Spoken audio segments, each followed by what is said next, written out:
shughuli za ununuzi wa pamba unavyoendelea ndani ya wilaya yetu ya Kishapu.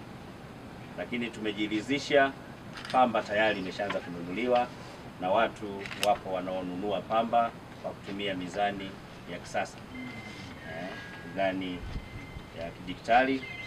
Zoezi linaendelea. Changamoto zipo ambazo tumekutana nazo. Changamoto ya kwanza ambayo ipo na imezungumzwa sana ni kuhusiana na ile simu kumaliza moto haraka. Hilo swala tumelichukua na mamlaka itafanyia kazi kuhakikisha kwamba utaratibu wa kuhakikisha kwamba mzani huu unafanya kazi yake vizuri, na simu hizi ambazo zinakuwa zinaisha moto mapema wataenda kuboresha kwa ajili ya betri, ili kuhakikisha kwamba wakati wa ununuzi wa pamba hakuna mkulima ambaye atabaki kwa sababu simu imezima au hakuna shughuli ambayo imeshindikana kwa ajili ya manunuzi ya pamba. Shughuli zote za manunuzi zitakamilika kadri mkulima alivyopanga yeye mwenyewe kupeleka pamba yake kwenye AMCOS yetu. Lakini cha pili ambacho tumekiona kwamba wapo baadhi ya wananchi ambao wao wanataka kusubiria bei ipande kutoka shilingi 1150 bei elekezi ya serikali, wakiwa na matarajio kwamba wakiuza pamba yao kuanzia mwezi wa 8 au wa 9 au mwezi wa 10 au mwezi wa 11 wana uwezo wa kupata bei kubwa kuliko shilingi 1150, kwamba ni heri ukauza leo bei ambayo inaonekana, kwa sababu kesho huijui. Unaweza ukategemea kwamba kesho utauza bei nzuri, matokeo yake unakuta kwamba kesho bei ya shilingi 1150 ikashuka zaidi, kwa sababu hii pamba bahati nzuri yenyewe inanunuliwa kwenye soko la pamba, na kwenye soko la pamba haipeleki Kishapu peke yake, zinapeleka na nchi zingine, wala sio Tanzania peke yake.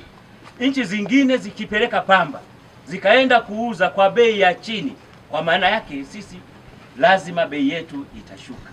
150 kwa wale ambao hawajauza pamba leo watapata hasara kubwa sana, na bahati mbaya zaidi hasara hiyo haitakuwa ya mtu mmoja. Kwanza itakuwa ni hasara ya familia nzima, itakuwa ni hasara ya Watanzania, lakini pia itakuwa ni hasara kwa yule na familia yake, kwa sababu hataweza tena kutimiza yale malengo aliyokuwa amejipa yeye mwenyewe.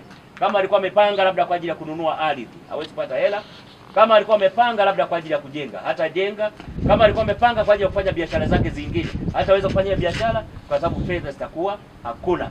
Wito wetu au wito wa wilaya ni lazima watu wauze pamba yao leo ili waweze kukimbizana na soko.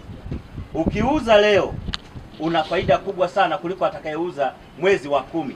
Ukiuza leo ukaanza kuzalisha, fedha ambayo itakuwa imeingia ni heri kuliko kusubiria shilingi 100 ambayo itakuwa imeongezeka labda mwezi wa 10. Kwa sababu leo hii ukiuza kwa shilingi 1150 ukaanza kufanya biashara zako, ukaanza kuzalisha zile fedha, mwezi wa 10 utakuwa si yule wa mwezi wa 6 wa mwaka 2025.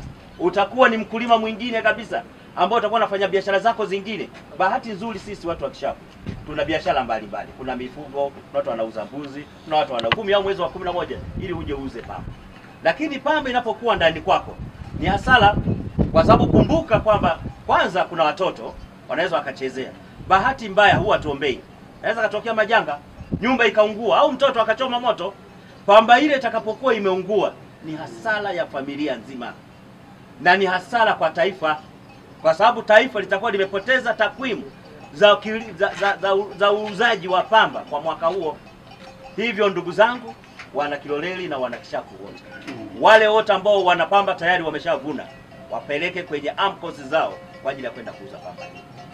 Na pamba yote ni lazima inunuliwe kwenye AMCOS zetu. Hakuna pamba inayoruhusiwa kwenda kuuzwa nje ya AMCOS. Yeyote ile ambaye atauza pamba nje ya AMCOS tayari ameshatenda uhalifu.